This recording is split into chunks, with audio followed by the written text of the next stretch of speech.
Nak pergi haji, pemeriksaan yang paling basic sekali, hemoglobin kena cantik. Above 10 tau. Kalau anemia less than 10 tak lepas. Tekanan darah mesti kena stabil. Above kena less than 140/90. So kalau tekanan darah yang makan ubat 2-3 jenis tu memang tak lepas lah.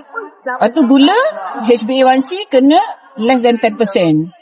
Walaupun 10% tu memang langsung tak kontrol, tapi ramai je orang yang 11%, 12%, 15%. Sebenarnya HbA1c, kencing manis boleh di reverse, boleh dikawal dengan penjagaan every 3 months. So you ada 6 months lagi, memang sempat sangat kalau nak baik pulih.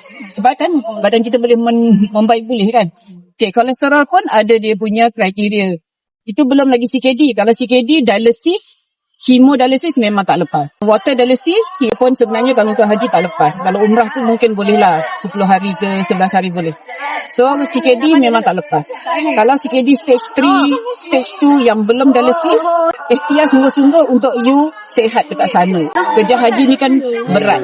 Kena mulakan dari sekarang lah untuk kawal. Kalau macam cancer, actually diagnose cancer je tak lepas. Tapi kalau katalah cancer in remission, dah treatment, dah stabil, dah memang dia punya count semua dah almost normal macam tu.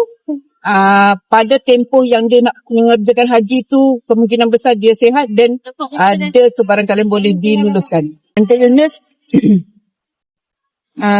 susah sikit. Sebab dia ada dia punya skor tu nak kena jaga. Kalau macam Alzheimer's, dementia, tak ingat ni semua tu, yang memang kena ada pengiring, memang tak lepas. So physical wellness ni, mental wellness, spiritual wellness ni, emotional wellness ni, ada 6 bulan lagi kita boleh baik pulih. Sebab dia berkait mengait. Kita punya toksin dalam badan kena bersihkan, toksin dalam minda kena bersihkan. Barulah kita boleh nourish balik sel kita.